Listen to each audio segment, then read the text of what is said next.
le plaisir de vous donner la bienvenue pour la deuxième partie de ce matin, intitulée Fiction versus non-fiction, imaginaire de l'enquête. On va donc parler de littérature de terrain et d'enquête, effectivement, ou d'enquête de terrain et de terrain d'enquête. Et j'ai le grand plaisir, et en même temps la tâche pas tout à fait facile, de vous présenter Dominique Viard, que tout le monde connaît, c'est ce qui rend la tâche plus difficile encore, mais je le présente quand même, comme disait Gaël tout à l'heure. Dominique Viard est donc professeur à l'Université de Paris-Nanterre. Il a été réélu à l'Institut universitaire de France en 2018, après une première élection en 2009, si je ne me trompe pas. Il a travaillé sur la littérature contemporaine sous presque tous ses aspects. Il a écrit des ouvrages, donc notamment, je vais en citer quelques-uns seulement, sur Éric Chevillard, François Bon, sur les vies minuscules de Pierre Michon. Il nous a parlé d'une mémoire inquiète et de la littérature française au présent. Il a publié une anthologie de la littérature française contemporaine qui sera, si je ne me trompe pas, rééditée. Je ne suis pas sûr. Mais peut-être, donc, probablement. Il a écrit et dirigé un nombre plutôt vertigineux d'articles et d'ouvrages, dont les plus récents portent sur Pierre Michon, sur Alain Nadeau, sur la littérature de terrain, sur Mathias Hénard aussi. Et aujourd'hui, donc, il réfléchira sur la littérature de terrain et sur les emprunts au romanesque. Merci Cornélia, qui est l'auteur d'une autre anthologie littérature contemporaine. Allemand. Bon, donc oui, effectivement, mon travail porte sur les non-fictions, et plus particulièrement ce que j'appelle littérature de terrain. En sciences humaines et sociales, auxquelles j'emprunte ce terme, le mot terrain désigne l'objet sur lequel ces disciplines concentrent leurs investigations, les champs sur lesquels elles opèrent leurs recherches, et les formes de connaissances, les méthodes qu'elles mobilisent pour cela. Ces pratiques, l'enquête, l'entretien, la fouille d'archives, les investigations de tous ordres que les anglo-saxons nomment fieldwork, se retrouvent depuis quelques décennies adoptées par nombre d'écrivains qui rapportent leurs propres enquêtes sous forme de récits, générant par ce geste même ce qu'on pourrait considérer comme un nouveau rapport entre la littérature et les sciences humaines, puisqu'il n'y va plus seulement d'un partage d'objets, comme Balzac et Proust qui traitent des classes sociales, d'un partage de concepts, mettre en évidence les habitus ou la trahison de classe, comme Paul Nizan ou Annie Ernaux ont pu le faire, ni même de forme narrative, c'est-à-dire que Hayden White, Paul Ricoeur et d'autres montrent qu'historiens, sociologues et écrivains ont le récit en commun, mais cette fois d'une circulation de méthodes et de pratiques. En fait. Alors, rien là apparemment de très romanesque, et ça devrait nous tenir à l'écart de la notion qui est l'objet de notre colloque. C'est vrai qu'un regard un peu superficiel sur la littérature contemporaine semble confirmer que tout se passe comme si on assistait à une division du champ littéraire entre deux ensembles également vigoureux, celui des récits non fictifs d'une part, celui d'autre part du roman qui connaît, on disait, une nouvelle vivacité depuis quelques années. Mais ces deux espaces sont-ils si séparés que ça ? Je crois qu'on peut en douter. Le débat d'ailleurs sur cette question a été relancé récemment par la discussion ouverte autour du livre de Françoise Lavocat, Faits et fiction, lequel a donné lieu à une vaste confrontation entre les panfictionnalistes, comme elle les appelle, et les séparatistes. Dans ce débat, auquel j'avais pris part à la faveur du procès de la fiction, qui est organisé lors de la Nuit Blanche à Paris en octobre 2017, je me range, sans pourtant céder au panfictionnalisme, du côté de ceux qui mettent en question la possibilité d'établir une stricte frontière entre fiction et non-fiction. Les interférences, les porosités, les points de passage entre les deux domaines sont nombreux, et il en va de même, me semble-t-il, du romanesque, et c'est ce que je voudrais essayer de démontrer en confrontant aujourd'hui donc fiction du réel d'une part et littérature du terrain d'autre part. Sans doute, c'est un peu paradoxal, parce que les non-fictions rassemblent a priori des textes documentaires, documentés, des récits dont le matériau est avéré et non pas inventé. Or, du fait de la simple subjectivité du narrateur, non seulement une part d'invention existe toujours plus ou moins dans le compte-rendu des faits, dans leur présentation, partiellement ou imparfaitement reconstituée, voire exagérée, ou travestie, mais aussi dans leur disposition, dans les modalités d'expression, dans les structures narratives employées, ainsi que dans les hypothèses, les conjectures, ou encore dans ces fictions théoriques auxquelles l'auteur, le narrateur, peuvent avoir recours. Si bien que la limite effective, cette frontière à laquelle appelle Françoise Lavocat, n'existe pas. Il y a toujours de l'un dans l'autre, il y a toujours du fictif dans le non fictif, de l'avéré dans l'inventé, et ce non seulement à cause d'une sorte de relâchement de la rigueur narrative ou scientifique, mais aussi et surtout parce que le recours à la fiction acquiert une valeur particulière, fonctionnelle ou heuristique, dans toute entreprise de restitution. Peut-on arguer pour autant que ces recours à la fiction relèvent, eux, d'un ethos romanesque, dont Gilles Declercq et Michel Murat nous invitent à reconnaître la prégnance dans les formes les plus ordinaires de la fiction d'estime. Et donc je me propose, pour esquisser une réponse à cette question, de dessiner à grands traits les contours d'une possible typologie, dont je sais par avance qu'elle méritera évidemment d'être assouplie, et les catégories que je me prépare à distinguer pourront se trouver conjointes ou mêlées dans telle œuvre ou chez tel écrivain. En même temps, c'est le propos un peu de toute analyse que de permettre de séparer les choses pour repérer ensuite les brouillages singuliers que les œuvres peuvent instituer entre les différents domaines identifiés. Alors il paraît possible, donc en première approche, de distinguer deux grands ensembles de cas selon la structuration même des textes. Dans un premier ensemble, le romanesque, qui peut être défini a priori comme une certaine modalité de la fiction, qualité de la fiction, voire comme une aggravation peut-être de la fiction, domine. Ce sont des romans, identifiés comme tels, qui se nourrissent d'une documentation non fictive et la transfigurent dans l'histoire qu'ils mettent en scène. Dans le second ensemble, en revanche, c'est l'inverse. Le récit non fictif dominant emprunte au romanesque certains de ses motifs. Si vous voulez, dans un schéma mathématique, on pourrait dire qu'entre ces deux ensembles, les modalités d'inclusion sont inverses. Soit que le romanesque contienne des pans de réalité avérée, soit que le récit non fictif fasse ponctuellement appel à des fragments romanesques.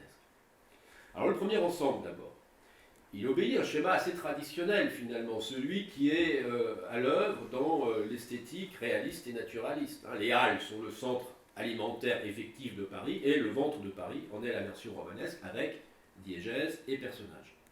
Les carnets d'enquête de Zola, publiés dans la collection Terre humaine, cette ethnographie inédite de la France, pour reprendre le sous-titre que leur donne Henri Mitterrand, nourrissent les romans de l'écrivain.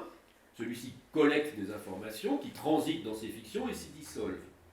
Les personnages, les histoires inventées, prennent le pas sur ces informations, ils en radicalisent les données pour les rendre justement plus romanesques, selon la définition que Schaeffer donne cette notion. Les affects et passions radicalisées, typologie des personnages accentués, diégèse saturée. Seul peut-être le quatrième point de la définition de Schaeffer est à nuancer, car il ne s'agit pas d'instituer ici un contre-modèle mimétique de la réalité, dans laquelle vit le lecteur, mais de la lui offrir dans une sorte de miroir grossissant et fictionnalisé. On pourrait dire que ce schéma, mutatis mutandis, où l'information se résorbe dans la fiction produite, demeure actif encore aujourd'hui, par exemple, dans les romans de Mélisse de Kerangal, pour qui, je la cite, la fiction est une forme de la pensée qui vous donne accès au monde, ou dans le dernier livre d'Arnaud Bertina, Des châteaux qui brûlent, romans de Kerangal ou Bertina, qui sont fondés sur une abondante documentation, sur des recherches accomplies par les écrivains sur les sites mêmes qu'ils transposent ensuite dans leur fiction. Et c'est le cas de tous ces livres qui font fiction du réel, et je reprends ici la formule de Robert Dion, que je préfère comme lui à celle d'exofiction, qui se répand un peu, me semble-t-il, de manière problématique. Alors bien sûr, entre Zola et Kerangal, il demeure des différences esthétiques, pas besoin d'insister, et surtout un rééquilibrage au profit des matériaux documentaires, justement, puisque les personnages y sont moins invasifs, moins centraux que dans le naturalisme. Il n'en demeure pas moins que la formation factuelle entre encore dans un cadre romanesque. Mais ce schéma traditionnel s'est infléchi de manière intéressante dans nombre de fictions du réel, sous l'influence d'une évolution majeure des pratiques littéraires et heuristiques autour de l'enquête, elle-même issue des littératures de terrain. Alors qu'auparavant, l'enquête réelle, que ce soit celle des chercheurs ou celle des auteurs en quête d'informations pour nourrir leurs romans, demeurait tue, résorbée dans l'amont de l'œuvre ou de l'ouvrage scientifique, les littératures de terrain, qu'elles soient signées d'écrivains ou de chercheurs, l'exhibent pour elles-mêmes. Je n'ai pas le temps de reprendre l'historique de cette évolution, peut-être d'ailleurs Laurent le fera dans un moment. Ça supposerait de convoquer l'ethnologie décrite par Vincent Debène, la micro-histoire venue d'Italie, les travaux de Michel Foucault autour de Pierre Rivière, voilà, d'une part pour travaux scientifiques, d'autre part la réorientation du roman policier et d'une certaine littérature vers les questions historiques et sociales. Mais force est de constater que la dynamique enquêtrice organise désormais nombre de structures narratives, qu'il s'agisse donc de travaux scientifiques, Blanca, Artière, Éric Chaumier, ou d'œuvres littéraires, et pas seulement policières. Didier Desnatz, bien sûr, mais aussi Patrick Modiano, Didier Blonde, Jean Axfeld, Philippe Vasset et d'autres. Or, cette montée en puissance de l'enquête dans ces textes rejaillit sur la production purement romanesque. Les fictions du réel s'en emparent à leur tour, trouvant là une structuration favorable à leur diégèse. Il y a certes enquête et enquête, imaginaire ou véritable, selon qu'on se trouve dans une fiction ou dans une investigation ethnologique, sociologique, historique, etc. Mais sur le strict plan du bénéfice littéraire, cette distinction ne porte pas. Par le jeu d'énigmes ou d'interrogations qu'elle installe, ou qu'elle laisse en suspens, par les effets sur lesquels elle bute sans issue, les impasses, les péripéties, les découvertes soudaines qu'elle propose, les hypothèses avérées ou invalidées, l'enquête offre toujours une gratification romanesque. Factuelle ou fictive, l'enquête confère une dynamique romanesque au récit et favorise la tension narrative étudiée par Raphaël Baroni. Et ce, j'y insiste, y compris dans un récit non fictif. Donc faisant fond sur cette qualité propre à l'enquête de capter, de retenir l'attention du lecteur, bien des fictions du réel s'en sont emparées. Et c'est là que je retrouve la partition que j'ai annoncée tout à l'heure, selon le système d'inclusion inversée. Ainsi, par exemple, l'enquête menée effectivement par Didier Desnatz sur le résistant arménien Manoukian est, dans le roman Missak qui rapporte cette enquête en 2009, travestie en enquête fictive menée dans les années 50 par un journaliste nommé Louis Dragère. Tout en préservant donc le geste de l'enquête, l'auteur a recours à une structuration romanesque comme mode d'exposition des données qu'il a accumulées dans sa propre recherche. Il imagine les dialogues que son personnage aurait pu avoir avec des personnes réelles mais disparues depuis. Mais indépendamment de cette licence fictive, les informations produites demeurent véritables et vérifiables. Elles proviennent d'archives, de travaux d'historiens. Desnatz confie avoir eu aussi accès à des informations privées inédites qu'il complète en consultant des documents encore non classés et parfois non communicables qui émanent des archives du Parti communiste français. Le roman, explique Desnatz, avance en prenant appui sur ces blocs de réalité. Il est plus étonnant que cette même structuration d'un donné avéré sous une forme romanesque enquêtrice se retrouve sous la plume de chercheurs scientifiques. Ainsi, c'est par le truchement d'un roman que la sociologue Véronique Le Goaziou, spécialiste de la précarité et de la violence, rend compte de la vie d'un couple du quart-monde dans Monsieur Vianney. La sociologue met en scène alors une enquêtrice, qu'on peut imaginer transposée de sa propre expérience, venue recueillir les propos d'un Monsieur Vianney, ancien détenu, pensionnaire de foyer de réinsertion, mais qui n'a jamais pu se réinsérer d'ailleurs, alcoolique, privé de ses enfants, comme retranché de la vie. Composé pour l'essentiel d'entretiens, très proches dans leur facture d'ailleurs de ceux réunis par Pierre Bourdieu dans La misère du monde, le texte, tout fictif qu'il soit, semble n'avoir rien de véritablement romanesque, tant la cassure existentielle de cet homme est mise à plat par les dialogues, privé de toute péripétie, d'histoires suivies, et même de personnages effectivement constitués, à l'exception de l'enquêtrice, dont on ne sait d'ailleurs pas grand-chose, et du couple interrogé. Mais une dramatisation finale vient conforter la dimension romanesque et très noire de cette enquête, le creusement, si on veut, de l'expérience de vie que provoquent les questions de l'enquêtrice conduit finalement le protagoniste au suicide. La structure fictive du texte, imitée de pratiques d'enquête effective, fait ainsi l'objet d'une progression dramatique croissante qui confère au texte son étoffe romanesque. Viol, le roman de Daniel Salnave, procède selon un schéma semblable. Une enquêtrice sociale interroge une femme dont le compagnon est condamné pour avoir abusé de sa belle-fille. Là aussi, le roman s'inspire de faits incestueux avérés, mais le romanesque y est encore plus présent, tant les retournements de situation et le jeu des passions contraires favorisent la progression de l'attention et la surprise du lecteur. Convaincu sans doute que de telles réalités, qu'elles soient historiques ou sociales, ne peuvent accéder à la conscience collective que par le truchement des fictions romanesques qui les organisent, ce premier ensemble invente personnages et péripéties. Mais le recours de leur économie narrative au schème de l'enquête infléchit leur romanesque, comme s'il importait pour les auteurs de se débarrasser de l'accusation de gratuité que le roman doit affronter depuis Valéry, et quand bien même ils persévèrent dans leur choix de la fiction, les auteurs ont à cœur alors de montrer comment l'information qu'ils donnent est rassemblée, comment l'histoire se construit.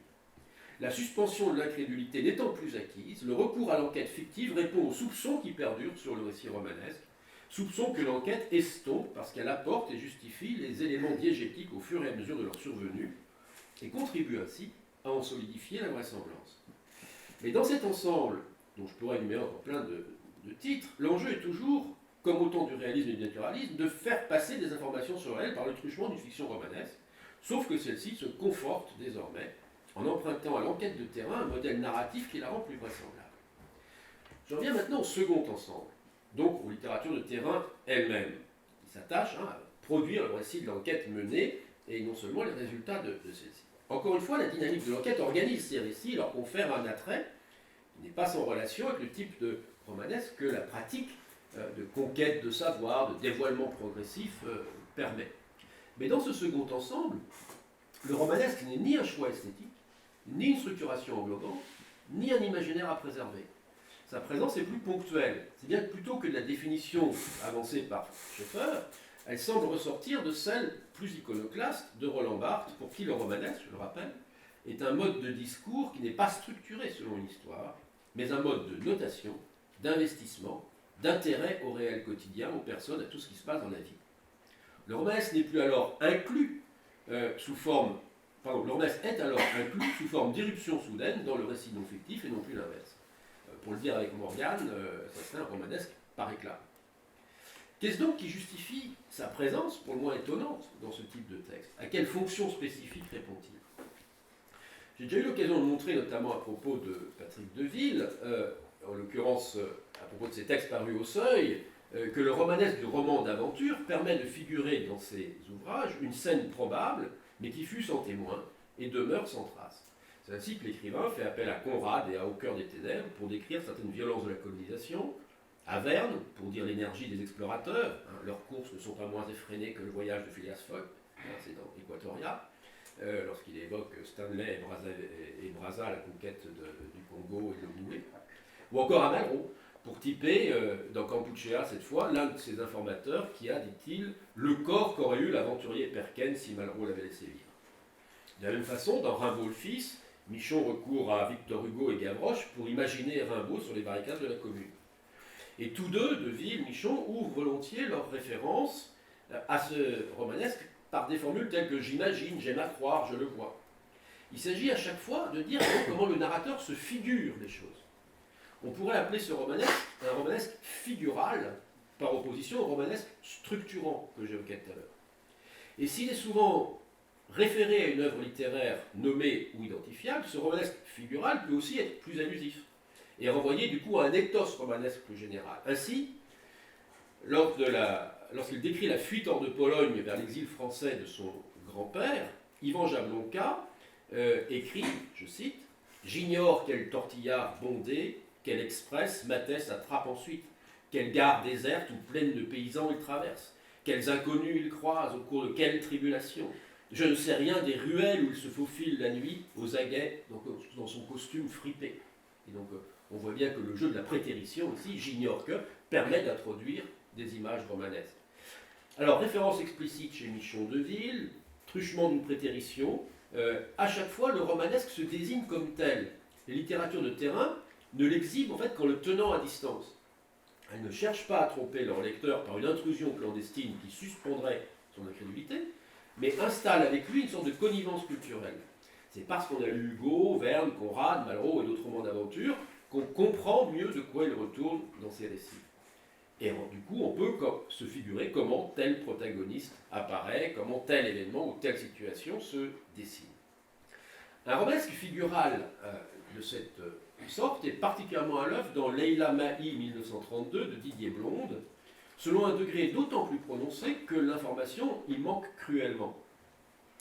Cherchant à se représenter ce que put être la vie d'une jeune femme dont il a vu une photographie saisissante au columbarium du Père-Lachaise, Didier Blonde découvre qu'elle est l'auteur de 2 romans populaires, eux-mêmes très romanesques. Quelques regroupements géographiques lui montrent que ceci pourrait bien avoir été inspiré à l'auteur par sa propre existence. C'est du moins ce qu'il veut croire durant quelques pages. Je cite, « Je n'avais pas besoin de chercher ailleurs la vie à peine transposée de Leila Mahi. » C'est que la tentation est vive. À mon tour, je me laissais prendre au piège de l'imaginaire. Le plan de Paris d'une main, son mode d'emploi dans l'autre, je lisais l'annuaire comme un roman, à vérifier sur place, et ses livres comme sa vie, les mondes s'interpénétraient, tout était vrai. Et cette tentation d'ailleurs réitère l'hésitation qu'il y a au début du livre, puisque celui-ci s'ouvre ainsi: c'était l'inconnu du Père Lachaise, je ne savais pas par quel bout la prendre, en faire une fiction ou un récit. C'est qu'en fait ce type d'objet est infiniment plastique. Le réel est toujours en puissance de romanesque. Et dans la non-fiction effectivement produite par Didier Blom, toutes sortes d'imaginaires se cristallisent autour de la photographie. Une maîtresse assassinée par son amant qui l'aurait surprise dans les bras d'un riche protecteur, une figure issue d'un vieux roman populaire, danseuse orientale, demi-mondaine et bien d'autres encore. Les initiales même de Leila Mahi, elle aime, dessinent tout un programme. Mais l'écrivain résiste à la tentation. Ces imaginations romanesques ne valent pas à ses yeux la simple pièce d'état civil en quête de laquelle il s'emploie. Néanmoins, le jeu de ces hypothèses se modèle toujours autour de ces imaginations. C'est que la référence romanesque va en fait plus loin que la simple dimension figurale. Non seulement elle comble l'insavoir, mais elle confère au contenu évoqué une profondeur, une intensité que l'apparente et souvent décourageante banalité du réel ne possède peut-être pas. Un livre proche de Viol et de M. Vianney, que j'évoquais tout à l'heure, est celui de Marilyn Desbioles, C'est pourtant pas la guerre. Là encore, il s'agit de recueillir les propos et histoires de vie de personnes défavorisées, en l'occurrence les habitants d'une cité populaire proche de Nice, l'Ariane, promise à la destruction. Mais contrairement au roman de Salnave et de Logaziou, Marilyn Desbioles en est à la fois l'auteur, l'enquêtrice et la narratrice. Elle ne recourt à aucune structuration fictionnelle de son texte. La référence romanesque y fait cependant des irruptions ponctuelles, sous forme de possible d'abord. Retenant pour titre de son récit la formule répétée par l'une des personnes interrogées, c'est pourtant pas la guerre, Desbioles note que cela, je cite, pourrait être le titre d'un roman qui se passerait dans les quartiers. Mais elle y résiste. La tentation romanesque revient néanmoins lors du 7e entretien. Je cite, il aurait fallu une histoire d'amour, une histoire difficile, compliquée ou lumineuse au contraire, pour faire prendre le tout, l'enflammer, trouver le fil entre les voix. Tu vois le genre, la narratrice s'encanaille auprès d'un très jeune homme qui a naguère, il n'y a vraiment guère, était d'abord un voyou puis un sans-abri. Faire prendre, enflammer, on voit que le romanesque a cette fonction d'entraînement. D'autres passages sont également motivés par le nom de la cité, l'Ariane, qui est nommée ainsi à cause du ruisseau, l'Ariana, qui la traverse, mais qui évoque bien sûr le mythe de Thésée et permet à l'auteur de superposer le visage d'une Ariane délaissée à celui de sa seconde interlocutrice, Jaïda. Le romanesque mythique imprègne du coup cet entretien. Souvent, je pense aussi à Ariane que Thésée abandonne sur l'île, Ariane endormie, Ariane abandonnée au sommeil de l'amoureuse, serrée dans les bras de Thésée, etc. Plus loin, c'est le mythe réécrit par Racine qui ouvre à une méditation sur le sort de ces hommes et de ces femmes qui sont métaphoriquement descendus au labyrinthe, voile noir sur les épaules. Donc le recours romanesque, qu'il s'agisse de celui du roman, du mythe ou de la tragédie, parce qu'il y a du romanesque aussi dans le destin perdu que le mythe ou la tragédie élabore, permet ainsi de se figurer sous d'autres couleurs la réalité de ce monde, et justement d'en comprendre la tragédie. Cette référence fonctionne ici à la manière des analogies tragiques que Marie Cosnet sollicite en comparaison aux situations qui sont faites aux immigrés clandestins dans les deux ouvrages, Chagrin et néant et puis Comment on expulse, qu'elle publie après avoir assisté aux audiences du tribunal de grande instance de Bayonne. Ces références analogiques ont alors une puissance d'éveil. Elles contribuent à réévaluer les trajets et les destins envers lesquels notre attention demeure trop négligente. L'aperçu un peu rapide que je viens de donner de ce second ensemble de textes permet ainsi de dégager quelques conclusions. Dans un ouvrage non fictif, la référence romanesque, toujours ponctuelle et proche de ce mode de notation dont parle Barthes, acquiert ainsi plusieurs fonctions. Premièrement, fonction figurale, permet de se représenter ce qui demeure sans trace ou ce qu'on n'a pas vu. Deuxièmement, fonction conjecturale, elle permet de formuler des hypothèses lorsque l'information manque, hypothèses qui se structurent le plus souvent selon des modèles diégétiques élaborés dans les fictions romanesques. Troisièmement, elle active une prise en considération plus soutenue des faits évoqués et favorise ce qu'on appelle désormais l'économie de l'attention. Quatrièmement, en rapportant ces faits, ces événements, ces situations à des références romanesques partagées, elle contribue à la connivence lectorale, comme lorsque dans Kiruna, son dernier livre, Mélisse de Kerangal rapproche une rivalité entre deux femmes à celle de Gervaise et Virginie qui se battent au lavoir dans l'Assommoir de Zola. Cinquièmement, en construisant de telles analogies avec des œuvres qui appartiennent au panthéon de la littérature et de la culture, la référence romanesque valorise l'histoire ou l'événement qu'elle rapporte et qui acquiert ipso facto un peu de la puissance de fascination détenue par les références qui sont convoquées. C'est ce qu'on peut tenir pour une fonction axiologique.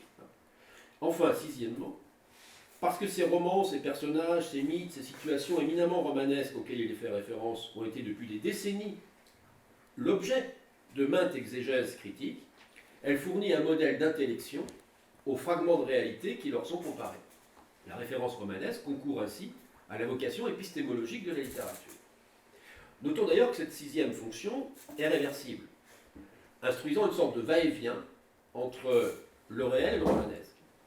Car c'est parfois ce que l'écrivain découvre ou apprend à la faveur de son enquête effective qui, comme le note Patrick Deville, le reporte vers ses lectures romanesques. Je cite, c'est un passage de Campuchéa, « Je me demande s'il est bien raisonnable de mémoriser le nombre de fumeries en service au Cambodge en 1906, même si la connaissance du fait permet de mieux lire les romans de Malraux, de Farrer, de Daguerche et de quelques-uns. » Alors je ne voudrais pas terminer mon propos, puisqu'il me reste quelques minutes, sans avoir évoqué certains cas qui attestent de la puissance sollicitante, voire subversive, de la tentation romanesque au sein même des littératures de terrain. On en mesure l'attrait, par exemple, dans Dora Bruder de Modiano, lorsque l'écrivain superpose un passage des Misérables, la fuite de Cosette et de Jean Valjean traqués par Javert, dans le quartier du Petit Picpus, sur le Paris réel de Dora Bruder. Et donc on a, autour de ce 62 de la rue du Petit Picpus, qui était l'adresse exacte du pensionnat où Dora Bruder fut recluse, ce Paris imaginaire des Misérables qui vient d'un seul coup interférer avec l'enquête de Modiano. Et alors suit une page, on voit bien cette tentation qui est là, où dans un ton très très proche de Breton et des surréalistes, et de leur réflexion sur le hasard objectif, Modiano confesse croire aux coïncidences et aux dons de voyance des romanciers, et je crois même me souvenir que le mot voyance est en italique dans son texte, et il frémit de ses lisses à prendre. Un pas de plus est franchi par Éric Chauvier, à la fin d'Anthropologie, lorsque l'écrivain aperçoit sur le bureau de l'assistante sociale dont il espère recueillir des informations au sujet d'une mendiante qui a disparu et sur laquelle il enquête, un exemplaire de la collection Folio, qu'un ami libraire l'aide à identifier quelques pages plus loin. Il s'agit justement de Dora Bruder. Là encore, la coïncidence devient troublante, et elle assigne au narrateur, je cite, le rôle de celui qui pourvoit des fictions. Et lui-même finit par conclure, peut-être que l'image d'Anna X ne peut se stabiliser autrement que dans la fiction de n'être jamais saisie. Cet épisode inventé de la recherche ouvre ainsi devant elle l'abîme d'une fiction possible, romanesque, où la quête effective pourrait se perdre. De telles tentations produisent, lorsque l'auteur y cède vraiment, d'étonnants diptyques ou des ouvrages hybrides, indécidables, entre fiction du réel et littérature de terrain. Et je donne pour finir de rapides exemples de chacun. Le diptyque d'abord. L'investigation des zones blanches de l'Île-de-France, à laquelle se livre Philippe Vasset dans Un livre blanc, est si riche en romanesque potentiel qu'elle convainc l'écrivain d'en reprendre les éléments et d'écrire un roman, La Conjuration, auquel Dominique faisait allusion tout à l'heure, dans lequel un narrateur est chargé d'identifier des bâtiments délaissés, des friches industrielles, des lieux hétéroclites, susceptibles d'accueillir les rassemblements underground de groupes plus ou moins mystiques, ou du moins voulant s'en donner les émotions. Les lieux évoqués dans ce second livre sont aussi réels que dans le premier, ce sont d'ailleurs parfois les mêmes, mais l'auteur, emporté par la puissance romanesque des friches initialement visitées, produit finalement le roman qu'il aurait pu y installer et se met lui-même à les hanter à la façon d'un fantôme furtif ou d'un fantomas. Jan Karski, de Yannick Enel, offre quant à lui un bel exemple d'ouvrage hybride. Vous savez que conçu en 3 parties, ce livre présente d'abord le texte non fictif, qui décrit l'entretien que Klaus Lanzmann a eu avec Jan Karski dans le documentaire Shoah. La seconde partie résume l'autobiographie de Jan Karski, mon témoignage devant le monde, et la troisième, enfin, délègue la parole au protagoniste, Karski, à la faveur d'un monologue intérieur qui lui prête des considérations, elles, entièrement imaginées par Yannick Enel. Et en fait, on voit un glissement de ce texte qui est initialement non fictif vers le romanesque. Alors, indépendamment de l'interprétation historique à laquelle se livre Enel et qui a déclenché, vous savez, une forte polémique, une lecture attentive du livre montre que l'attrait romanesque pour le personnage est bien à l'œuvre dans le glissement générique de la non-fiction à la fiction. Le recours final au monologue intérieur est un signe majeur, alors, signe d'un romanesque moderne, pourrait-on dire, puisque cette forme nous vient de Joyce, hein, mais cet attrait du romanesque s'observe en fait dès la seconde partie, qui est, sur le plan thématique du moins, hein, la plus romanesque. Hein, c'est une sorte de récit d'aventure que les mémoires de ce résistant polonais qui parvient à pénétrer le ghetto de Varsovie, le camp de Radom, et à en échapper, pour ensuite aller témoigner auprès des puissances alliées. Or, ce qui fait basculer la synthèse biographique du côté du romanesque, ce ne sont pas seulement les péripéties ou les aventures racontées, qui elles sont bien réelles en fait, mais le ton que le texte prend pour les dire. La propension de Enel à radicaliser les oppositions, à conformer tel protagoniste en personnage de roman, ainsi par exemple le président Roosevelt qui apparaît dans l'entretien qu'il accorde à Karski, non seulement indifférent au témoignage du Polonais, mais gavé de bonne chair, préférant concentrer son attention sur les jambes d'une jolie secrétaire, semble venir de tout droit des caricatures des gras et des maigres qui étaient développées au XIXe siècle. Le glissement consenti vers le romanesque dégénère ici en défiguration. Mais plus encore, comme le montre Robert Dion dans le résumé de l'autobiographie comme dans le monologue intérieur, Enel ne résiste ni à l'emphase, ni à la dramatisation. Il déploie des accents grandiloquents qui souscrivent pleinement aux définitions du romanesque selon Schaeffer. Du coup, les faits littéraires, la scansion, l'anaphore, la gradation sont particulièrement appuyés. Cette manie du pathos que Pierre Jourde reproche à Yannick Enel mérite notre attention, car le romanesque est aussi affaire de poétique, voire de rhétorique. On en connaît les effets chez Victor Hugo, par exemple. C'est exactement ce que Anne-Sophie pointait hier quand elle parlait d'un romanesque des mots. Et on se souvient d'ailleurs que c'est justement parce qu'elle répugne aux déformations induites par de tels effets qu'Annie Ernaux décide dès la place de s'en tenir à une langue plate, formule qu'elle maintient aussi dans ses journaux extimes et qui sera suivie par d'autres auteurs de littérature de terrain comme Martine Sonnet, Jean Rollin ou Joyce Orman. Alors que conclure de ce parcours? D'abord, premier point, qui tient à l'évidence, on comprend assez aisément ce qui peut rapprocher les littératures de terrain du romanesque. Car les littératures de terrain s'intéressent en priorité aux faits divers, à certains événements historiques, à des vies singulières d'artistes ou de vedettes, de cinéma, de musicaux, et des aventuriers, voire à des situations dramatiques. Or, chacun de ces thèmes a ses répondants et ses paradigmes dans la littérature romanesque. Faits divers nous s'inspire Stendhal, Flaubert, Mauriac et bien d'autres, romans éponymes qui suivent la vie d'un personnage principal, romans historiques, critiques sociales, balzaciennes ou proustiennes, romans d'aventure, etc. Donc tous ces textes ont informé nos représentations. Aussi est-il naturel que toute entreprise qui convoque de telles réalités s'écrive à son tour avec la mémoire d'un tel bagage littéraire et avec ses capacités de modélisation. Du reste, si les non-fictions s'intéressent à tel événement ou à tel trajet existentiel, c'est justement parce qu'elles y trouvent une part de romanesque qui les y attire.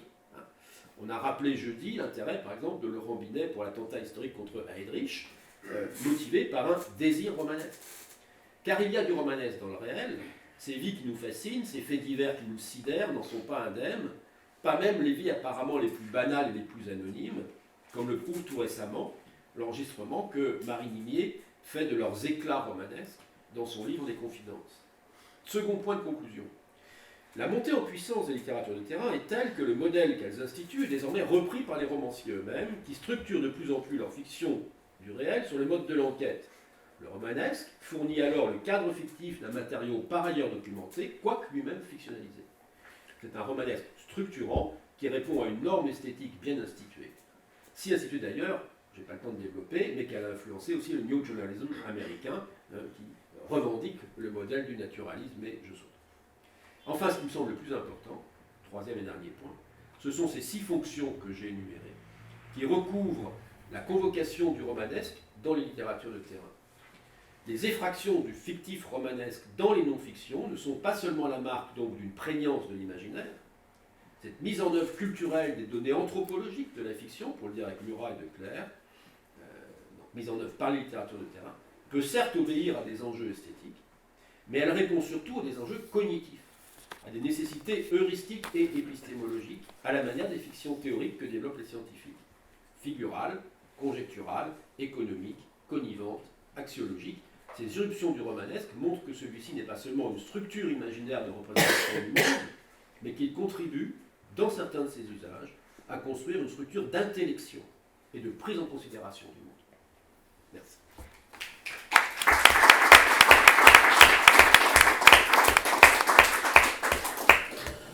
Merci beaucoup Dominique pour cette très riche communication qui, je suis sûr, suscitera un débat animé, mais comme les organisatrices nous regardent d'un œil réprobateur, on va rapidement passer du terrain à l'enquête.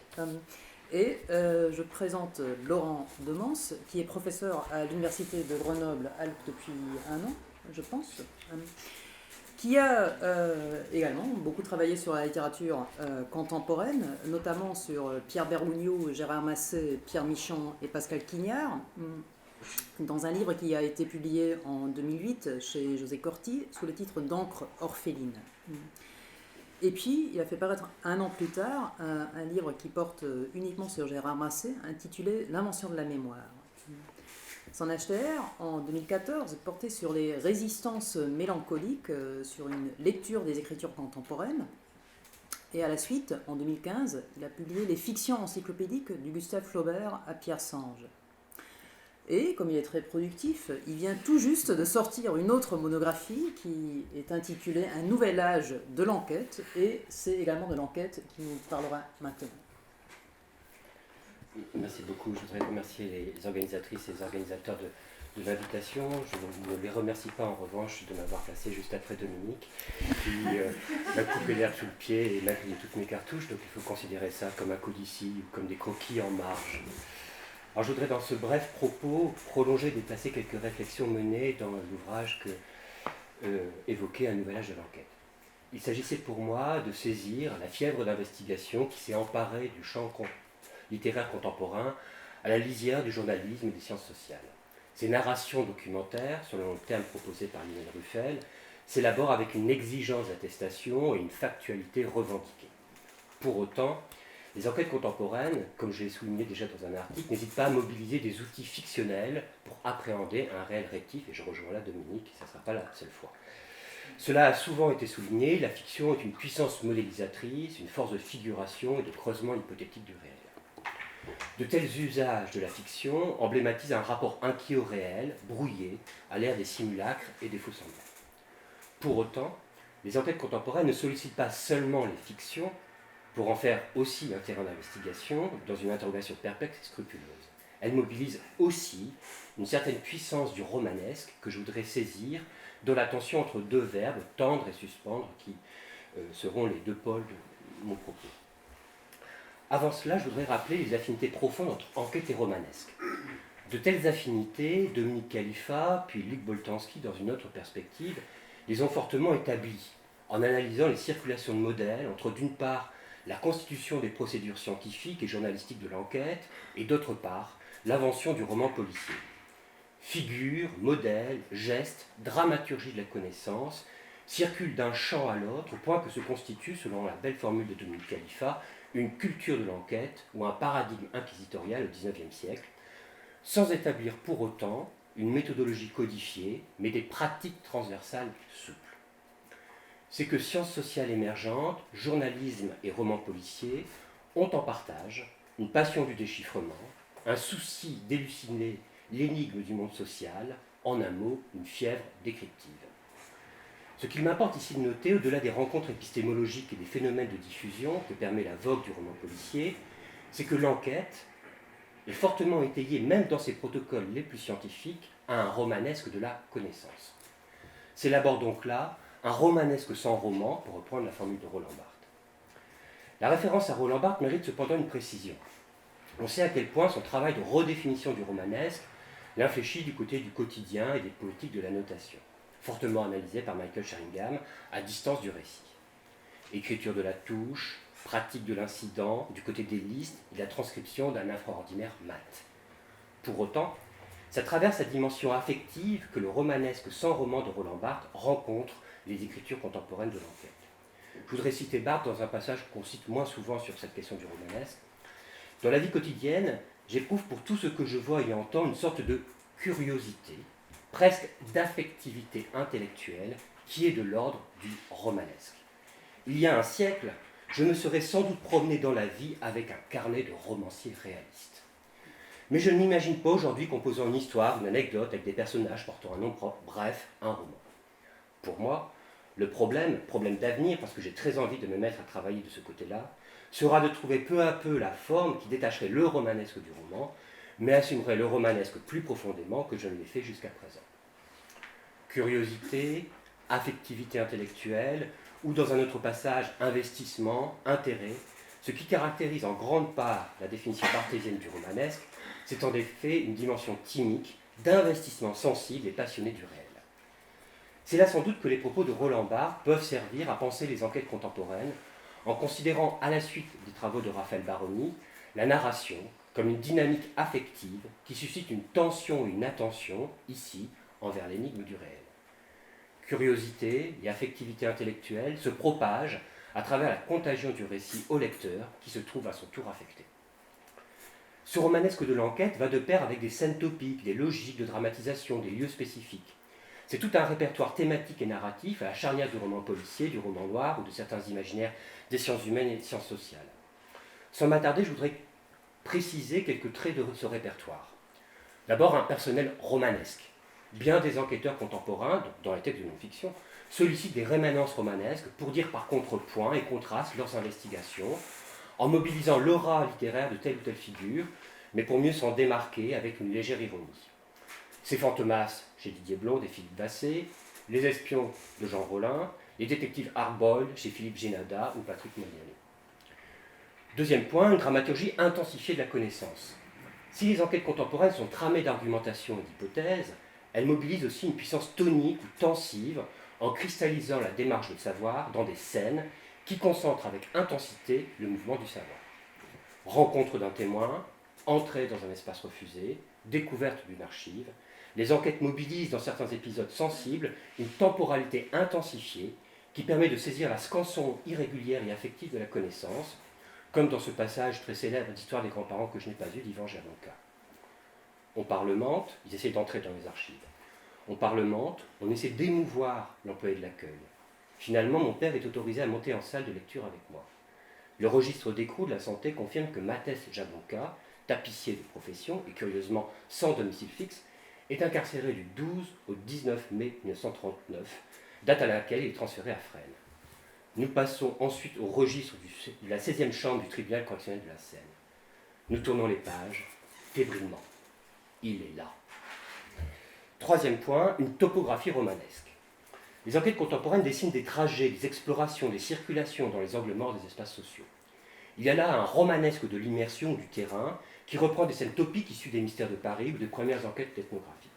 S'y joue l'expérimentation d'autres formes de vie, l'altération de soi et le sentiment vif de toucher à une réalité refusée ou invisible.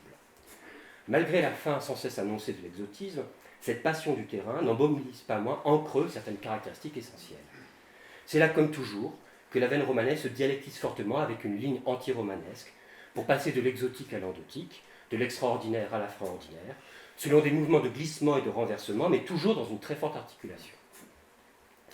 Ce romanesque de l'enquête, qui mobilise une topique et une mémoire littéraire, s'écrit comme bien des romans contemporains, entre connivence et distance, pour reprendre les mots de Frank Wagner dans son bel article consacré à la relation romanesque.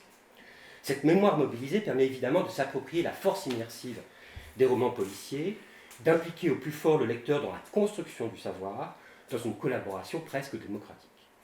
Jacques Dubois, que citait tout à l'heure Dominique Rabaté, a bien remarqué la contemporanéité entre l'apparition du roman policier et le mouvement non seulement de démocratisation des lettres, mais surtout de démocratisation du savoir et de la représentation. C'est bien là, selon moi, l'enjeu du romanesque de l'enquête. Produire une implication épistémologique en favorisant des modes de collaboration ou de réeffectuation mentale. Je rejoins ici les propositions de Morgan Kiefer dans sa thèse qui voyait, malgré des corpus fort différents, dans le romanesque contemporain, une conversion du regard à l'infime en mobilisant dynamique cognitive et dispositifs heuristiques. C'est là un paradoxe à souligner. Il faudrait montrer combien certaines ressources romanesques sont mobilisées par les enquêtes factuelles, précisément parce que du roman policier au roman dans sa veine réaliste, c'est là un genre qui, dans ses expressions les plus emblématiques, a fortement contribué au XIXe siècle à l'institution et à l'invention du réel. Voilà pourquoi, au-delà d'un répertoire ou d'une somme de figures et d'épisodes topiques, il me semble que les enquêtes contemporaines vont puiser dans le romanesque une force tensive, une manière de mobiliser et d'affecter l'esprit en l'entraînant à sa suite. Le romanesque, ce romanesque de l'intellect que souhaitait Roland Barthes, c'est une formule de Roland Barthes, permet en effet de passionner la pensée. Cette passion, voire cette obsession, c'est, me semble-t-il, autour du secret qu'elle se noue. Et je m'inscris ici à la suite du beau volume de modernité dirigé par Dominique Rabaté, qui montre que s'invente historiquement à l'époque moderne un nouveau rapport au romanesque, fait d'élucidation, de déchiffrement et d'exposition, auquel s'oppose le romanesque de la disparition. Je le cite un peu longuement. Le roman, avec et après Balzac, exploite cette extraordinaire ressource fictionnelle, ce jeu avec le suspens et le désir de savoir du lecteur. Le secret devient un des enjeux de l'écriture romanesque. On peut même dire avec Jacques Dubois que la modernité invente une forme romanesque propre, tout entière, vouée aux façons de faire parler le secret. Il s'agit bien sûr du roman policier. Le détective est celui qui fait parler les indices, les témoins, afin de démasquer le coupable. Le roman a besoin du secret. Il est son emblème. Il me semble, continue Dominique Rabaté, que le secret est la vraie nature du romanesque, au point justement qu'il peut passer au cinéma sans difficulté. Le romancier invente et propose un contenu pour le secret, contenu plus ou moins dissible, figurable en tout cas. Il joue avec le désir de voir et de savoir, qui pousse le lecteur à continuer sa lecture jusqu'au terme d'une révélation partielle. C'est à la suite de cette proposition de redéfinition du romanesque que je voudrais inscrire mon propos, donc, pour dire combien l'enquête, même dans ses réinventions factuelles contemporaines, s'approprie ce romanesque du secret, à travers un travail patient de temporalisation du savoir et de mise en intrigue de la curiosité. Cette dimension timide, cette dynamique tensive, n'ont pas pour seule ambition de passionner le lecteur et de l'impliquer démocratiquement dans les procédures de déchiffrement, en satisfaisant notre besoin d'histoire, mais surtout en interrogeant le rapport romanesque que l'on institue individuellement avec le réel. Et pour illustrer ce point, je voudrais, dans un deuxième et dernier point, pour avoir le temps, déplier cela autour d'un livre blanc de Philippe Basset qu'a évoqué Dominique. Alors j'ai choisi un livre blanc parce que c'est désormais devenu un grand classique de cette littérature factuelle de l'enquête. Ce romanesque de l'enquête, je voudrais donc le déplier dans ce livre. Ce livre, souvent sollicité, commenté, raconte la mise en place d'un protocole d'enquête sur le terrain et la succession d'explorations pour aller in situ déceler ce que dissimulent les zones blanches de la carte IGN 2314 qui couvre Paris et sa banlieue. Il faut d'abord souligner combien ce récit, écrit par un journaliste d'investigation, spécialiste du renseignement et dernièrement du vol de données, se donne à lire dans sa factualité exacte. L'insertion des cartes ou l'appel programmatique à reconduire ou vérifier les explorations menées par l'auteur sont autant de pièces dans un protocole de véridiction. Pourtant, cette ligne factuelle est fortement infléchie tout au long du récit. D'abord, l'usage de l'imparfait, que l'auteur mobilisera encore plus fortement dans Une vie en l'air, permet de tenir à distance cette succession de tentatives, en y réalisant, pour ainsi dire, ces explorations, en les recouvrant d'un nappé ou d'une distance presque légendaire. Ce faisant, le narrateur délaisse le plus souvent épisode précis et lieu effectivement visité pour autopsier, au contraire, une hantise fantasmatique. Ce qu'un livre blanc déplie, je trouve qu'on ne le dit pas assez, ce sont moins des explorations concrètes que les aventures et les avatars d'un désir d'exploration, les aléas d'un projet, les négociations entre un fantasme et une réalité décevante. C'est que tout le livre s'écrit depuis un désir d'enfance, depuis ce romanesque de l'exploration, pour investir la part invisible du monde. Les échappées de Philippe Basset s'écrivent en effet sous le signe de Rocambole, Belphégor, Fantomas ou de Batman, pour percer le monde des apparences, traquer les hommes invisibles ou refuser. Tout le récit s'écrit avec le désir d'une réversibilité des apparences pour traquer les secrets du réel, percer les surfaces, creuser les espaces, trouer la ville. Je le cite, « Au cours de cette quête, j'espérais, comme les héros de mes livres d'enfants, mettre au jour le double fond qui manquait à mon monde. Aux pancartes, clôtures et panneaux qui dissimulent au regard les zones blanches, l'enquêteur se fait volontiers monte en l'air et passe muraille pour aller derrière les apparences. » Si les trois premiers critères du romanesque établis par Jean-Marie Schaeffer conviennent mal pour décrire ses fonctions dans un livre blanc, en revanche l'ambition mimétique est pleinement déployée en ce que ce livre vient proposer ou faire désirer un contre-modèle de la réalité quotidiennement vécue. Le romanesque ne se constitue pas par consonance avec l'expérience vécue, mais s'instaure sur le mode de la dissonance ou de l'écart. L'exploration est aimantée par une dynamique du secret, tâchant de déceler des zones militaires secret défense, des amours clandestines ou des sociétés secrètes. Ce goût du secret et de l'envers de l'histoire, Philippe Basset ne cessera de le mobiliser dans des livres plus nettement fictionnels comme La Légende ou La Conjuration, comme dans ses reportages fictionnalisés, Journal intime d'un marchand de canon ou Journal intime d'une prédatrice. Tout au long du livre, le romanesque s'inscrit ainsi dans un battement entre le magnétisme que cherche à capter l'enquête de Philippe Basset et le désir de s'en émanciper, pour s'approcher au plus près du réel, dans ce qu'il a de mat, d'inqualifiable, entre restes, déchets et détritus. Ainsi, aux dernières pages du récit, c'est encore le romanesque de l'enfance qui est sollicité pour venir trouer les représentations saturées et homogènes de la vie urbaine. Je le cite un peu longuement. « Je ne supportais pas cette image d'une cité totalement balisée, sans jeu entre les diverses constructions, d'un monde où l'on sait toujours où l'on est, comme un volcan grondant au fond de la forêt. Il faut que quelque part, dans la ville, il y ait un endroit où s'ouvre l'inconnu. C'est pourquoi j'aime tellement Jules Verne. Chaque personnage des Voyages extraordinaires lutte de toutes ses forces contre l'idée d'un monde fini qui ne ferait que dérouler des motifs déjà vus 100 fois. La tension romanesque du secret et de la terra incognita n'est pas ici mobilisée pour assouvir un désir de rêverie ou d'esthétisation du monde connu, mais une stratégie subversive ou un geste critique pour lutter contre l'indifférenciation des villes et les logiques économiques d'aménagement du territoire urbain. Le romanesque ne vient pas combler les lacunes du réel, mais au contraire le percer, le forer, le trouer pour restituer à l'expérience du monde, des vides et du jeu. C'est dans ce cadre qu'il faut souligner à quel point les enquêtes contemporaines s'affranchissent, du moins à mon sens, des logiques du détail et de l'indice analysées par Carlo Ginzburg dans ce qu'il a appelé le paradigme indiciaire. Si dans les romans de détection ou dans les cartographies réalistes du monde social du XIXe siècle, le détail infime ou le symptôme ténu permettent de reconstituer métonymiquement une réalité dissimulée ou un monde secret et invisible, ce modèle n'est plus opérant à l'époque contemporaine. Le roman du signe et les poétiques du détail perdent leur force décryptive et descriptive par prolifération, saturation et opacification. C'est ce monde de signes proliférants que cadastre Philippe Basset dans son enquête pour en dire la force d'aveuglement. Je le cite, « Les signes, panneaux et flèches, dont tout cela est bordé, nous empêchent de rien voir. On circule avec aisance, que chercher de plus? Mais éteignez votre portable et votre GPS. Masquez les publicités et les enseignes lumineuses. Que voyez-vous?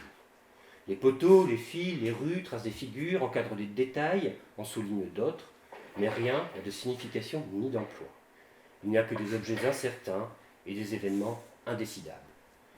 Même si l'enquête contemporaine épingle et encadre des détails, met en exergue des indices, elle n'est plus aimantée par un optimisme herméneutique, et je rejoins les réflexions de Maxime dans son dernier livre, susceptible de reconstituer un monde à partir de restes et de bribes. C'est par cette incapacité à déchiffrer métonymiquement le détail que les enquêtes contemporaines rejoignent le romanesque barthésien et la ténuité de la notation mat. Je cite Philippe Basset, « Tout m'était signe et je consignais chaque détail. Mais ces signes et ces détails ne cessent de se désagréger sans produire de dessins compréhensibles, de trames narratives pleinement lisibles. L'enquête parcellaire et incomplète empêche, je cite Philippe Basset, la chaîne du récit de se refermer. C'est là la forme singulière d'un livre blanc qui propose une succession d'expérimentations, une suite avortée de tentatives, un programme énumératif de gestes et d'usages. En somme, il est tiraillé entre un récit nourri d'un romanesque du secret, le romanesque du XIXe siècle, et une liste de tentatives et d'échecs, une énumération de scories de déchets, en somme, entre un romanesque du XIXe siècle et un romanesque de l'incident, pour emprunter le mot de Roland Barthes. C'est dans ce battement entre désir d'élucidation et opacité reconnue, entre le souci de percer les apparences et une ignorance maintenue aux dernières lignes du texte, les derniers mots du texte, et nous ne connaissons rien du monde, que Philippe Basset me semble élaborer un romanesque contemporain de l'enquête factuelle. D'une part, mobiliser un romanesque du secret qui tend le récit d'une ambition descriptive ou herméneutique, d'autre part, décevoir ce romanesque et suspendre ce romanesque dans une opacité maintenue. Cette échappée finale est somme toute un moyen de ne pas céder aux facilités du roman de détection qui promet de révéler le secret, de nommer le coupable, de divulguer l'invisible. Comme le note Dominique Rabaté, le secret, dans son sens plein, perdure au-delà de toute révélation et que chaque secret singulier n'est là que pour perpétuer, à la façon d'objets transitoires, l'existence de ce qui ne saura être entièrement nommé. Le mouvement de la révélation reste donc bien un mouvement. Au lieu de donner une figure temporaire au secret, de lui prêter un nom provisoire, d'arrêter pour un temps le mouvement infini de la révélation, les enquêtes contemporaines interrogent plutôt ce désir de secret et de romanesque tapi dans la pensée. Elles suscitent le désir de voir et de savoir, mais pour mieux le décevoir. Elles construisent et déconstruisent à la fois cette hantise du secret, non pour escamoter le mystère du monde comme dans un tour de passe-passe, mais pour creuser la pente romanesque de notre esprit, pour mieux faire la part de la complexité de l'indéchiffrable. C'est sans doute, et c'est mon mot de conclusion, par cette stratégie d'investigation critique des ressorts les plus intimes de la pensée que les enquêtes contemporaines rejoignent la belle définition du romanesque proposée Michel Murat, le romanesque et la reconnaissance du roman qui est en nous. Je vous remercie. «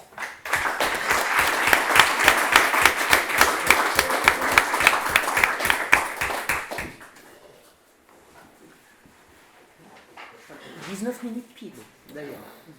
Même pas 20 minutes. J'ouvre tout de suite le débat parce que je pense qu'il y aura certainement beaucoup de questions. Merci beaucoup pour ces deux conférences très pertinentes. Je crois que là, on a un cas unique. C'est même pas une différence de position que vous avez tous les deux, et je trouve que vous avez très bien prouvé que le romanesque, il faut le détacher de la notion de la fiction. Je pense que je crois que c'est votre thèse à tous les deux qui sert un peu de dénominateur commun entre les deux approches, le terrain et l'enquête. Mais à ce moment-là, alors, il faut se demander, et là je vous poser la question, qu'est-ce que devient cette notion de romanesque? Est-ce qu'à ce moment-là, on ne peut pas aller encore plus loin? C'est-à-dire, là, vous avez défini le romanesque comme mode de discours, mais tout à l'heure, toi tu as parlé du romanesque qui est en nous, citant Michel Murat, mais il y a le romanesque qui se trouve dans la réalité. Alors, est-ce que vous irez encore plus loin? C'est-à-dire, ce n'est pas uniquement un mode de discours, c'est une espèce de structure événementielle qui peut se trouver également dans la réalité. La vie est un roman, etc. etc. Est-ce qu'on peut aller aussi loin que ça? Ou est-ce que vous iriez aussi loin que ça? Ou ça s'arrête vraiment là, mode de discours? Même non fictionnel, mais mode de discours quand même. Pour moi, c'est ni un mode de discours, ni une coloration de la réalité, mais c'est une affectivité de l'esprit. Enfin, toute l'argumentation que je voulais mettre en évidence, c'est que ce romanesque du secret, ce romanesque de l'enquête, était une façon de passionner la pensée pour le réel. Donc c'est une façon de l'investir, et de l'investir avec un souci de déchiffrement, d'élucidation, malgré les apories ou malgré les dysfonctionnements de ce déchiffrement de la pensée. Alors, en revanche, ce qui est sûr, c'est que certains espaces, certains lieux, certains événements sont plus propices à cette affectivité de l'intellect, à cette dynamique de curiosité que pointait Barthes dans ce romanesque sans roman. Alors ça va être le fait divers, ça va être les marges sociales, ça va être les terra incognita, oui, sans doute. Mais je crois avant tout que je ne pense pas qu'il y ait de lieu romanesque ou d'espace romanesque spécifique, mais que c'est une coloration de l'esprit et une façon de dynamiser la pensée. J'ajoute mon grain de sel si j'arrive à pusher le voilà. Push. Ouais, pour te répondre, je voudrais revenir à une distinction que je fais assez souvent entre deux sens du terme de fiction d'abord. Entre la fiction au sens commun, telle qu'on l'entend comme une invention, une production d'imaginaire d'une part, et la fiction telle que l'entend de Lacan, mais aussi Pierre Michon, qui est finalement quelque chose qui relève de la figuration. C'est-à-dire, pour Lacan, je rappelle, la fiction, c'est la manière que j'ai de me représenter ma propre vie, de me représenter les choses. Donc une sorte de subjectivation du regard sur le monde. Donc si on fait ce partage-là, et si on admet que le romanesque est une forme d'aggravation de la fiction, on est plutôt en train de basculer, aussi bien Laurent et moi, dans le second registre, en fait, de fiction comme figuration et le romanesque comme figuration. Alors à partir de là, peut-être qu'on peut revenir aussi, c'est intéressant l'étude que Laurent propose à partir de Barthes, mais il y a quand même une chose qu'il ne faut peut-être pas oublier, c'est que ce développement sur le romanesque chez Barthes s'origine dans une réflexion sur le haïku. Or, le haïku, c'est quelque chose qui est effectivement de l'ordre du ponctuel, hein, c'est très très bref, c'est quelque chose qui est sans déploiement narratif. Et pourquoi est-ce que le haïku le fascine et pourquoi tous les détails de la vie peuvent être vus comme des haïkus?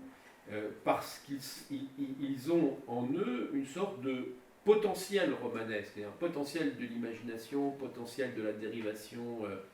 On peut imaginer des choses à partir de là. Hein. Et donc, ça, il me semble assez intéressant, c'est que du coup, ça donne une autre fonction au romanesque, comme potentialité du réel. C'est-à-dire que c'est une manière de concevoir le romanesque comme une modélisation possible des événements sur lesquels on s'interroge, des vies, des trajets, etc. On peut se les représenter potentiellement selon ces modèles-là. Et alors j'ajouterais un petit supplément à ça, c'est qu'en plus, il y a toujours du surcroît dans le romanesque, il y a toujours du surcroît dans le romanesque du réel aussi. C'est-à-dire qu'à la fois le romanesque est quelque chose comme un modèle possible, hein, un modèle pour concevoir ce qui a pu se passer quand on ne le sait pas très bien, pour prolonger les choses dont on devine les premiers éléments, pour déployer ces potentialités sur lesquelles j'insiste.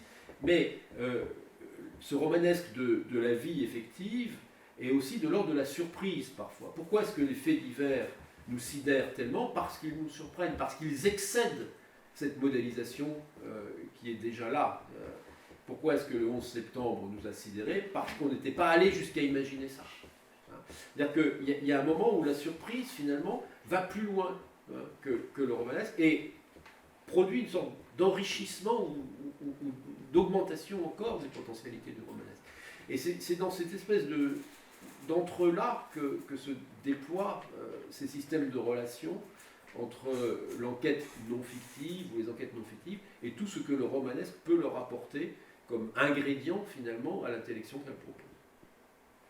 Je ne sais pas si j'ai bien répondu, mais j'ai essayé. Alors, je voudrais essayer de m'appuyer sur une distinction qui est apportée par Bernard Pingot pour alimenter la réflexion commune, qui est une distinction d'ailleurs que très tardivement dans des travaux non publiés, il remet en cause. Enfin, bon, je m'en tiens aux travaux publiés. C'est la distinction entre le romanesque référentiel et le romanesque textuel. Le romanesque textuel est un effet de structure qu'il associe d'une part ce qu'il appelle l'effet de texte, c'est-à-dire le fait qu'on a un texte clos et qui ne bougera pas, et puis à une certaine structuration interne, mise en intrigue. En fait, pourquoi dans un roman, je dirais, la fictionnalité du tout domine, pour reprendre je crois que c'est une expression de Genève, le fait que les parties peuvent avoir un statut plus factuel ou plus fictionnel, c'est que l'effet pragmatique est produit par l'ensemble, en fait, et par le rapport entre les différentes parties dans cet ensemble, ce qui permet une modélisation d'ordre éthique, c'est-à-dire que l'énigme du réel, c'est un propos qui, à mon sens, ne pourrait pas être tenu, pris en charge par une enquête qui serait proprement scientifique. C'est-à-dire qu'il y a un effet de modélisation qui est lié à l'œuvre comme une totalité qui vaut pour elle et non pour ses résultats partiels, tels qu'ils pourraient être discutés dans une situation pragmatique d'ordre scientifique. Et à ce titre-là, quand on prend l'exemple de Dora Bruder, l'énigme du réel, telle qu'elle est explorée par Dora Bruder d'une manière différente de la manière dont Voyage de noces avait cherché à explorer, c'est pour suspendre justement la réponse, pour faire perdurer l'énigme et cette énigme qui demeure à une portée éthique. Le narrateur ne sait pas, et cet espace je dirais, insu est aussi l'espace dans lequel quelque chose d'éthique peut être institué à Dora Bruder, mais ça c'est un effet qui est produit pragmatiquement par l'œuvre comme totalité. Voilà, donc c'est cette piste-là que je voulais je ne sais pas si je l'ai exprimé suffisamment clairement, mais que je voulais essayer d'amener. Pour être très honnête, je ne suis pas bien sûr d'avoir compris les questions. C'est-à-dire, l'œuvre vaut comme un ensemble, comme un ensemble qui a une portée systématique et dont les différentes composantes composante se répondent, et c'est cet effet d'œuvre qui produit une modélisation qui relève de ce que Fingo appelle le romanesque textuel. C'est-à-dire qu'une enquête proprement sociologique, on pourrait détacher les parties, discuter un résultat, et elle n'aurait pas pour but d'explorer l'énigme du réel, parce que l'énigme du réel, c'est la relation d'un narrateur à quelque chose qu'il est subjectivement en train d'essayer d'explorer. Pourquoi l'énigme du réel serait seulement la relation d'un narrateur? Les chercheurs, ils ne science, sont pas en face à... La science va délimiter une partie de la réalité, va pas chercher à... Tout le travail de problématisation des sciences sociales, c'est un travail de mise en énigme du réel, quoi. Je crois que vous faites un peu pas chercher à mettre en valeur les affects qui sont produits par cette Pardon? Le chercheur en sciences sociales ne va pas mettre en valeur par un effet de texte les affects qui sont produits par... Ça, c'est notre question. Enfin, entre ce qui fait énigme et ce qui sollicite le chercheur en sciences sociales et le fait qu'il inscrive ses affects à l'intérieur du texte à travers des procédés de réflexivité, c'est notre question, me semble-t-il. Oui, bien sûr. Oui, et puis il ne met pas de côté ses affects. Pensez à toutes les réflexions de Garfinkel sur les modalités d'interrogation, sur la manière dont l'interrogateur est affecté par les réponses, par la situation dans laquelle il se trouve, sur la réflexion que ses affects à lui produisent dans la situation. Je suis entièrement d'accord. Voilà, et donc vous ne pouvez pas faire une caricature de la science comme si elle était dans une sorte de pure objectivité. Mais ces réflexions-là sont reprises dans un discours à portée épistémologique, qui n'est pas... Mais ça déborde tout le temps. Oui, mais qu'il y ait des porosités, je suis entièrement d'accord. Je pense que c'est un débat vraiment complexe, j'ai essayé d'amener quelque chose, je ne sais pas si je l'ai exprimé suffisamment clairement, mais c'est la différence problématique qui est amenée par l'effet de texte comme une totalité dont les parties se répondent de manière systématique, qui est vue par Bernard Fingo, alors peut-être de manière trop rigide, avec une séparation trop rigide, mais qui me paraît une piste intéressante pour essayer de faire émerger une différence justement entre les différentes approches, c'est-à-dire la reprise des procédures de l'enquête dans les sciences sociales par une œuvre dont la signification, l'ambition n'est pas directement de l'ordre des sciences sociales. Mais c'est un débat qui est évidemment... Je ne vais pas aller plus avant. C'est peut-être un débat, en regardant aussi les organisatrices, qu'on pourrait continuer lors d'un déjeuner libre. Bon, merci beaucoup aux deux intervenants.